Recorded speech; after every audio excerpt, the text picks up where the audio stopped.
பங்குக்கு இந்த ஃபியூலே வரல. ஆனா பைக் பார்த்தீங்க அப்படின்னா ஷோரூமுக்கு சேல்ஸுக்கே வந்தாச்சு.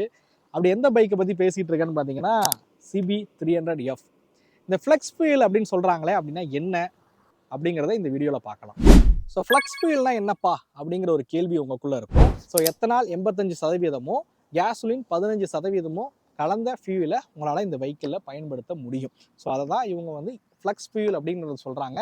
நார்மலாக இருக்கக்கூடிய E10, E5, E20, E85 வரைக்கும் இருக்கக்கூடிய ஃபியூலை இதில் நீங்கள் வந்து பயன்படுத்திக்க முடியும்.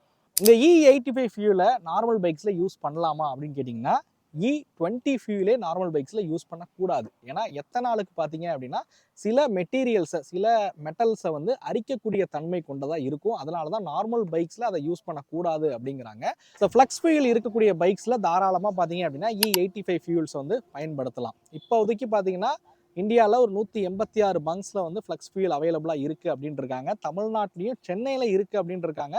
பட் எனக்கு சரியாக தெரியல. மேபி இந்த வீடியோ பார்க்குறவங்க சென்னையில் அவைலபிளாக இருந்தால் மறக்காமல் கமெண்ட் பண்ணுங்கள். இந்த வெஹிக்கிளை பற்றின ஒரு டீட்டெயில் ரிவ்யூ நம்ம சேனலில் இருக்குது. அதையும் போய் செக் பண்ணி பாருங்கள்.